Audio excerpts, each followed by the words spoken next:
ঔদ্ধত্যের চরম সীমা লঙ্ঘন করে ইসরায়েল যখন ইরানের পার্স গ্যাস ফিল্ডে হামলা চালায়, তখনই ইরান জানিয়ে দেওয়া হয় এবার গোটা মধ্যপ্রাচ্যে আগুন জ্বলবে, একটি তেল এবং গ্যাস রিফাইনারিকেও ছাড় দেওয়া হবে না। আর যখন এই হাড় হিম করা হুমকি দিল ইরান যে আমেরিকা, ইসরায়েল এবং তাদের বন্ধু আরব রাষ্ট্রগুলোকে এবার আমরা হামলা করব, কোনোভাবেই আর কাউকে রিয়াক্ট করা হবে না, ক্ষমা করা হবে না, তাতে গোটা পৃথিবীতে তেলের দাম, গ্যাসের দাম যে হুড়মুড়িয়ে বাড়বে, আকাশ ছোঁয়া ক্রাইসিস হবে, তাতে কোনো সন্দেহ নেই। আর এই আতঙ্কে ডোনাল্ড ট্রাম্প তড়িঘড়ি মাঠে নেমে তখন ইরানকে শান্ত করার চেষ্টা করলেন। তখন জানালেন ইসরায়েল যে ইরানের গ্যাস ফিল্ডে হামলা করবে এই বিষয়ে আমি কিচ্ছু জানতাম না, আগামীতে ইসরায়েল আর কোনোভাবেই ইরানের গ্যাস বা তেল ফিল্ডে আক্রমণ করবে না, আমি কথা দিচ্ছি ইরান যেন কোনো হামলা না চালায়। এই ভ্যাম্পায়ার পিশাচ রাষ্ট্রপতি ইরানকে সান্ত্বনা দিচ্ছে যে আর ইরানের গ্যাস ও তেল ফিল্ডে হামলা করবে না ইসরায়েল। তিনি জানতেন না বলে এই ঘটনা ঘটে গেছে, আর তিনি জানতেন না বলেই আয়াতুল্লাহ আলী খামেনির মৃত্যু হয়েছে, তিনি জানতেন না বলেই আলী লারিজানির মৃত্যু হয়েছে। ইরান সেই কথা বিশ্বাস করবে। সুতরাং এক রাতেই ইরান দেখিয়ে দিয়েছে তার সামরিক শক্তি কি ভয়ঙ্কর। কেবলমাত্র গোটা মধ্যপ্রাচ্যে যাতে শান্তি বজায় থাকে, শান্তি ফিরে আসে, এই কথা মাথায় রেখে ইরান এখনো পর্যন্ত সীমিত আক্রমণ চালিয়েছিল প্রতিবেশী রাষ্ট্রে। এবার সমস্ত বাঁধ ভেঙে গেছে। গতকাল থেকে ইরান লাগাতার মধ্যপ্রাচ্যের আমেরিকা, ইউরোপকে তেল এবং গ্যাস সরবরাহ করে এবং আমেরিকার মালিকানা আছে এমন সমস্ত গ্যাস এবং তেল ফিল্ডে ভয়ঙ্কর আক্রমণ চালিয়ে গোটা পৃথিবীতে এই মুহূর্তে ত্রাস সৃষ্টি করছে ইরান। পৃথিবীর সমস্ত শেয়ার মার্কেটে আজ সারাদিন এবং আজ রাত ধরে চলবে রক্ত প্লাবন, বিনিয়োগকারীদের টাকা জল হচ্ছে এবং সারা পৃথিবীতে আগামী কয়েক বছর ধরে জ্বালানির তীব্র সংকট শুরু হবে, এতে বিন্দু মাত্র সন্দেহ নেই। আর ইরান যে হামলা চালিয়েছে সেই মার খেয়ে এই সমস্ত মধ্যপ্রাচ্যের ইসরায়েল এবং আমেরিকার বন্ধু গিরগিটি রাষ্ট্ররা এবার ইরানকে জয়েন্ট স্টেটমেন্ট দিয়ে হুমকি দেওয়ার চেষ্টা করেছে আরব বাদশারা একত্রিত হয়ে। দেখুন আরব বাদশারা কি বলছে। আর যখন ইরান সারাদিন ধরে আরব আমিরাত, কাতার, কুয়েত, বাহরাইন, সৌদি আরবের একাধিক তেল এবং গ্যাস ফিল্ডে মারাত্মক হামলা চালাচ্ছে, সেই সময়ে মধ্যপ্রাচ্য এবং কিছু মুসলিম রাষ্ট্রের মেকি নেতারা একত্রিত হয়ে ইরানের বিরুদ্ধে জয়েন্ট স্টেটমেন্ট দিয়েছে। যে জয়েন্ট স্টেটমেন্ট প্রকাশিত হয়েছে আজ সৌদি আরবের রাজধানী রিয়াদ থেকে, আর এটি পোস্ট করেছে কাতারের বিদেশ মন্ত্রক। দেখুন তারা কি বলছে। তারা ইরানের ঘাড়ে সমস্ত দোষ চাপাচ্ছে, অথচ ইসরায়েল এবং আমেরিকা ইরানকে আক্রমণ করে যে আন্তর্জাতিক আইন ভেঙেছে, এই রিজিওনাল ওয়ারের জন্য দায়ী যে ইসরায়েল, দায়ী যে আমেরিকা, সেই কথা বলার সাহস পর্যন্ত নেই। তারা ছত্রে ছত্রে ইরানকে দায়ী করেছে এই যুদ্ধের জন্য, অথচ আসল অপরাধী ইসরায়েলকে তারা একটি কথা বলার সাহস পায়নি। লিখছে Iranian delivered attacks with ballistic missiles and drones which targeted residential areas. ইরানের স্বেচ্ছা আক্রমণ আরব দেশের জনগণের বাড়ি ঘর, including wild facilities, desalination plants অর্থাৎ তেল পরিকাঠামো এবং নোনা পানিকে মিঠা পানিতে পরিণত করার যে সমস্ত কেন্দ্র, সেগুলোতে আক্রমণ করছে ইরান। তাই তীব্র নিন্দা প্রকাশ করছে এই মুসলিম এবং আরব রাষ্ট্রগুলো ইরানের বিরুদ্ধে। এয়ারপোর্টস এন্ড ডিপ্লোম্যাটিক সেন্টার্স অর্থাৎ যেখানে আমেরিকা এবং ইসরায়েলের ঘুঘুর বাসা, যেখানে মুসলিম বিশ্বের বিরুদ্ধে চক্রান্ত করে ইসরায়েল রাষ্ট্র ওই আরবের মাটিতে বসে সেই ডিপ্লোম্যাটিক সেন্টারে আক্রমণ করছে ইরান, তার বিরুদ্ধে প্রতিবাদ জানাচ্ছে আরব বিশ্বের রাষ্ট্রনায়করা একত্রিত হয়ে ইরানের বিরুদ্ধে। এটাই হচ্ছে তাদের জয়েন্ট স্টেটমেন্ট। এই স্টেটমেন্টে ইরানকে স্মরণ করানো হয়েছে সাম্প্রতিক জাতিসংঘে ইরানের বিরুদ্ধে 1817 নম্বর রেজুলেশন পাশ করা হয়েছে, যে রেজুলেশনে আমেরিকা এবং ইংল্যান্ড বা ফ্রান্স এরা একত্রে দাবি জানিয়েছিল ইরানকে অবিলম্বে সমস্ত আক্রমণ বন্ধ করতে হবে প্রতিবেশী রাষ্ট্র কিংবা আমেরিকান সেনা ছাউনিতে। এই হাস্যকর দাবি জানিয়েছিল জাতিসংঘের রেজুলেশন নাম্বার 1817। সেই রেজুলেশনকে সামনে নিয়ে আরব রাষ্ট্রগুলো এখন ইরানকে নীতিবাক্য পাঠ করাচ্ছে যে ওই রেজুলেশন মানা উচিত ইরানের, অথচ তারা একটিবারের জন্য বলার ক্ষমতা রাখেনি যে আমেরিকা এবং ইসরায়েল তারা আগ্রাসন বন্ধ করুক। ইরানের সাধারণ নাগরিককে যে বর্বরচিত কায়দায় খুন করে চলেছে ইসরায়েল এবং আমেরিকা, যেভাবে স্কুলের ছাত্রীদের খুন করলো, যেভাবে ইরানের প্রথম সারির নেতৃত্বকে ইসরায়েল ধারাবাহিকভাবে খুন করছে, তার বিরুদ্ধে একটি কথা বলার সাহস পায়নি এই মোহাম্মদ বিন সালমানরা, কাতারের আল থানি কিংবা নির্লজ্জ মিশরের শাসক আল সিসি। এরা আজকে ইরানকে শিক্ষা দিতে এসেছে, অথচ অথচ আজারবাইজানের ভণ্ড শাসক এমনকি তুরস্কের এরদোয়ান, যারা নেতানিয়াহুর সঙ্গে নিত্যদিন ব্যবসা করে, তারা ইসরায়েলের বিরুদ্ধে স্টেটমেন্ট না দিতে পারে আজ বলছে ইরানের বিরুদ্ধে। তারা দাবি জানাচ্ছে ইরানকে যে স্ট্রেট অফ হরমুজ অবিলম্বে খুলে দিতে হবে আন্তর্জাতিক বাণিজ্যের জন্য। অর্থ কি দাঁড়ায়? অর্থাৎ আমেরিকা এবং ইসরায়েলের মুখের কথা এই আরব বিশ্বের নায়করা আজকে বলছে কখন? এমনকি যখন তাদের অয়েল ফিল্ডকে এবং গ্যাস ফিল্ডকে ইরান হামলা চালাচ্ছে তখনও তাদের মধ্যে বিন্দুমাত্র পরিবর্তন নেই। তারা আজও জায়নবাদী শক্তির সঙ্গে হাত মিলিয়ে কাজ করছে, আরবের মাটিতে জায়নবাদকে শক্তিশালী করার চেষ্টা করছে এই সমস্ত আরব রাষ্ট্রের নেতারা, রাজারা, বাদশারা।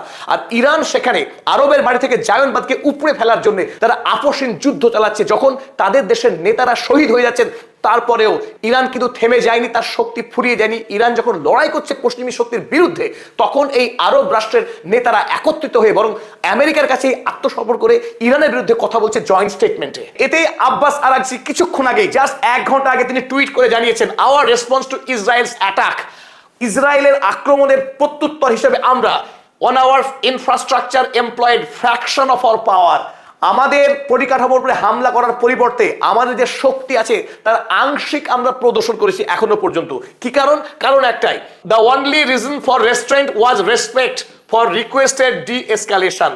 এই মধ্যপ্রাচ্যে যাতে শান্তি ফিরে আসে, যুদ্ধ যাতে বন্ধ হয়, সেই রিকোয়েস্ট করা হয়েছিল আমাদেরকে। সেই রিকোয়েস্টের প্রতি সম্মান রেখে আমরা আমাদের শক্তির আংশিক প্রদর্শন করেছিলাম মাত্র।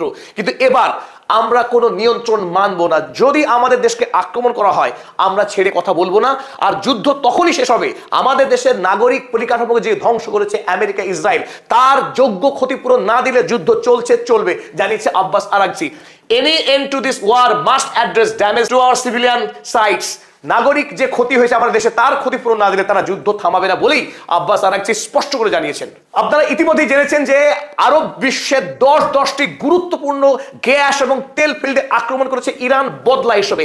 ইরানের দক্ষিণ পার্স যে গ্যাস ভান্ডার, যে গ্যাস ভান্ডার থেকে গোটা ইরান দেশের সমস্ত জ্বালানি যোগান মিলত, সেই গ্যাস ফিল্ড যখন ইসরায়েল আক্রমণ করেছে তার বিরুদ্ধে আরব দুনিয়ার কোনো রাষ্ট্র প্রতিবাদ জানায়নি, একমাত্র কাতার মিনমিন করে প্রতিবাদ করেছিল। কিন্তু যখন ইরান বদলা নিচ্ছে তখন আরব রাষ্ট্রগুলো একত্রিত হওয়ার একটা মেকি চেষ্টা করছে। চলুন আমরা দেখে নিই আজ আরব বাদশারা কেন হাই হাই করছে, তাদের কি ভয়ঙ্কর ক্ষতি হয়েছে, ক্ষতির একটু খতিয়ান আমরা একটু দেখে নেওয়ার চেষ্টা করি। প্রথমেই যেটা আক্রমণ হচ্ছে পার্ল জিটিএল ফ্যাসিলিটি, কাতারের পার্ল জিটিএল ফ্যাসিলিটি, এটি অন্যতম প্রধান কেন্দ্র কাতারের হৃৎপিণ্ড অর্থনৈতিক দিক থেকে। কারণ এখান থেকে কাতার প্রতি বছর শত শত বিলিয়ন ডলার বৈদেশিক মুদ্রা অর্জন করত, কারণ পৃথিবীর সর্ববৃহৎ প্রাকৃতিক গ্যাস থেকে তরল জ্বালানি পরিণত করার কেন্দ্র। আর এখান থেকেই আমেরিকা এবং ইউরোপ তাদের যে জেট প্লেন, সেই প্লেনের জ্বালানি এখান থেকে সংগ্রহ হতো। তাই আমেরিকা এবং ইউরোপকে জেটের জ্বালানি ইরান দিতে চায় না, যাতে আগামী দিনে আমেরিকা এবং ইউরোপ জ্বালানি সংকটে ভোগে, তার জন্য চরম শিক্ষা হয়। তার জন্য এই জিটিএল সেন্টারে আক্রমণ চালিয়েছে। পার্ল জিটিএলে প্রতিদিন 1.6 বিলিয়ন কিউবিক ফিট গ্যাসকে তরলে পরিণত করা হয়। আর প্রতিদিন এখান থেকে 1,40,000 ব্যারেল তরল জ্বালানি আমেরিকা এবং ইউরোপের বাজারে বিক্রি হতো। কাতারের পার্ল জিটিএল সেন্টারে ইরান হামলা করে গুড়িয়ে দিয়েছে, ধ্বংসপ্রাপ্ত হয়েছে টোটাল ফ্যাসিলিটিস। কাতারেরই অপর সেন্টার রাস লাফান শহরে, রাস লাফান এলএনজি প্রসেসিং ট্রেনস, পৃথিবীর ব্যবহার করা এলএনজির 20% আসতো এখান থেকে, রাস লাফান এলএনজি প্রসেসিং ট্রেনস থেকে। আর সেই এলএনজির বড় অংশ যেত ইউরোপের বাজারে। ইউরোপের প্রচন্ড শীত থেকে বাঁচার জন্য ইউরোপের বাড়ি ঘর এবং ইউরোপের কলকারখানার সস্তা জ্বালানি হিসেবে এই এলএনজি বিক্রি করতে এতদিন কাতার। আগামী দিনে ইউরোপের কলকারখানার চাকাকে থামিয়ে দেওয়ার জন্য ইরান হামলা চালিয়েছে এই রাস লাফান এলএনজিতে, যাতে করে তারা ইরানের বিরুদ্ধে যুদ্ধ না করতে পারে।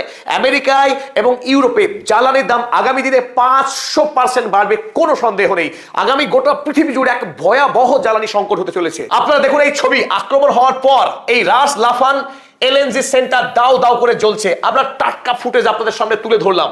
সৌদি আরবকেও ছেড়ে কথা বলেনি ইরান। সৌদি আরবের আরামকো পৃথিবীর সর্ববৃহৎ তেল কোম্পানি, সেই তেল কোম্পানির একটা ইউনিট সামরেফ, এই সামরেফ তেল রিফাইনারির মালিকানা শুনলে অবাক হবেন। অর্ধেকটা আরবের, অর্ধেকটা আমেরিকার। আমেরিকায় আরব থেকে মধু সংগ্রহ করছিল, ইরান সেই সামরেফে হামলা চালিয়েছে, যার অর্ধেক মালিকানা আমরা আগেই বললাম এক্সন মোবিল। আমেরিকার এক্সন মোবিল 50% আর আরামকো 50%। আমেরিকার অর্ধেক মালিকানা থাকে সামরেফ। এর অবস্থান ছিল দারুণ একটা জায়গায়, অর্থাৎ যখন ইরান হরমুজ প্রণালী বন্ধ রেখেছে সেই মুহূর্তে লোহিত সাগর দিয়ে অনায়াসে বিদেশের বাজারে এই তেল রপ্তানি করতে পারতো চাইলে আরব। কিন্তু যাতে বিকল্প রাস্তা সৌদি আরব খুলতে না পারে। যদিও এখানে ইয়েমেনের হুথি ছিল, হুথির ভয়ে সৌদি আরব জড়ো হয়েছিল, তারা এই লোহিত সাগরকে ব্যবহার করতে ভয় পাচ্ছিল। এখন আগামীতে যাতে কোনোভাবেই লোহিত সাগরের পথ সৌদি আরব ব্যবহার করতে না পারে, হরমুজ প্রণালী দিয়ে গোটা পৃথিবীকে যাতে ইরান আগামীতে শাসন করতে পারে, সেই ব্যবস্থাকে নিশ্চিত করতে আজ এই সামরেপকেই উড়িয়ে দিয়েছে ইরান। কুয়েতের দুটি বৃহৎ রিফাইনারি, যেখানে তেল এবং গ্যাস উভয়ই শোধন করা হতো, সেই দুটি কেন্দ্র মিনা আল আহমাদি এবং মিনা আল আবদুল্লাহ, এই দুটি কেন্দ্রে আক্রমণ করেছে ইরান। ফলে কুয়েতের যে শক্তি ছিল, যে শক্তির বিনিময়ে পশ্চিমী দুনিয়ায় জেটের ব্যবহার করা জ্বালানি, ইউরোপীয় এবং আমেরিকান স্ট্যান্ডার্ড পেট্রোলিয়াম প্রতিদিন লক্ষ লক্ষ ব্যারেল আমেরিকা এবং ইউরোপের বাজারে বিক্রি করত কুয়েত, সেই জ্বালানি বিক্রি করার রাস্তাকে এবার বন্ধ করে দিল ইরান হামলা চালিয়ে। আপনারা স্ক্রিনে দেখছেন মিনা আল আহমেদের মিসাইল এবং ড্রোন হামলা চালাবার পর দাও দাও করে আগুন জ্বলছে, এর তার আপনারা ধ্বংসের ছবি দেখতে পাচ্ছেন। এতদিন এই দুটি কেন্দ্র থেকে যে প্রতিদিন 4,66,000 করে ক্লিন ফুয়েল ইউরোপ এবং আমেরিকার বাজারে বিক্রি করত কুয়েত, সেই বিক্রি করা বন্ধ হলো। এই যে ছবি দেখছেন, এটা মিনা আল আবদুল্লাহ, কুয়েতের অপর গুরুত্বপূর্ণ ফ্যাসিলিটি, এটাও ধ্বংস হয়েছে অলরেডি। মিনা আল আবদুল্লাহ থেকেও প্রতিদিনে 4,54,000 ব্যারেল তেল ক্লিন ফুয়েল পশ্চিমী দুনিয়া পেত। ফলে পশ্চিমী দুনিয়াতে আগামী দিনে জ্বালানি নিয়ে যে কাড়াকাড়ি শুরু হবে, পয়সা ফেলেও তেল পাওয়া যাবে না, উড়বে না জেট, যুদ্ধ জাহাজ চলবে না। আগামী দিনে ইউরোপ এবং আমেরিকার জন্য কফিনের শেষ পেরেক পুঁতে দিল ইরান। ইরান বা এই মধ্যপ্রাচ্য, আমেরিকা বা ইউরোপের জন্য কতটা জরুরি, কতটা অপরিহার্য সারা পৃথিবীর বাজারের জন্য। কারণ যদি এই জ্বালানি সাপ্লাই বন্ধ হয়ে যায়, পৃথিবীর সমস্ত কিছু থমকে যাবে। সে পরিবহন ব্যবস্থা, বিশেষ করে খাদ্য, বস্ত্র, বাসস্থান, প্রতিটি ক্ষেত্রে মানুষের যে নিত্য প্রয়োজনীয় সামগ্রী, তার ব্যাপক সংকট শুরু হবে গোটা পৃথিবী জুড়ে। আর সেই দিন আজ, অর্থাৎ 19শে মার্চ, গোটা পৃথিবীর জন্য একটা ধ্বংসাত্মক দিন হিসেবে প্রমাণ হয়ে থাকবে আগামী দিনে। ইরান দেখিয়ে দিল তার হাতে শক্তি কতখানি রয়েছে। অপরদিকে মধ্যপ্রাচ্যের এই মুহূর্তে ভিলেন নাম্বার 1 স্টেট আরব আমিরাত। আরব আমিরাতের হাফসান এবং বাব গ্যাস ফ্যাসিলিটিতে আক্রমণ চালিয়েছে ইরান, ফলে তাতেও ব্যাপক ধ্বংস হয়েছে ইতিমধ্যেই। ডোনাল্ড ট্রাম্প এই মুহূর্তে সবচাইতে অভিশপ্ত মানুষ। গোটা আমেরিকার অর্থনীতির যে দায়, আমেরিকাতে আগামী দিনে এক ভয়াবহ অর্থনৈতিক সংকট আসতে চলেছে জ্বালানি সংকটকে ঘিরেই। ইউরোপের বাজারে একটা ত্রাসের পরিবেশ তৈরি হয়েছে। ম্যাক্রন তিনি টুইট করছেন দিশেহারা হয়ে। গোটা ইউরোপ, গোটা আমেরিকা এবং পৃথিবী জুড়ে যে কথা শুরু করেছি, শেয়ার মার্কেটে রক্তপ্লাবন চলছে, ব্লাড বাথ চলছে। আগামীকাল গোটা পৃথিবীর নিউজ পেপারে শুধু ত্রাসের ছবি, ভয়ের ছবি দেখতে পাওয়া যাবে। আশা করছি এখন আগামী দিনে প্রতিদিন এই ঘটনায় এখন আলোচনা হবে পৃথিবীর প্রতিটা কাগজে, প্রতিটা মিডিয়া হাউসে, এবং আগামী অন্তত 10 বছর পৃথিবী জুড়ে আজকের এই ঘটনার প্রভাব পড়বে, প্রভাব পড়তে থাকবে আমাদের প্রত্যেকের জীবন। আগামী দিনে আজকের এই মধ্যপ্রাচ্যের যুদ্ধের ভয়াবহ প্রভাব আমাদের জীবনে পড়বে নিশ্চিত করে বলা যায়। আর এর জন্য দায়ী থাকবে আরব রাষ্ট্রের ভ্রান্ত নীতি। আমেরিকা এবং ইসরায়েলের রুটি শোকানোর কাজ যেটা করেছে আরব বিশ্ব এতদিন, তলে তলে জায়নবাদকে আশকারা দেওয়া, প্রশ্রয় দেওয়া এবং আমেরিকার প্রলোভনে পা দিয়ে গোটা আরব দুনিয়াকে বিক্রি করা যে ভুল সিদ্ধান্ত গ্রহণ করেছিল, আর তারই মাসুল গুনতে হবে গোটা পৃথিবীকে আগামী দিনে।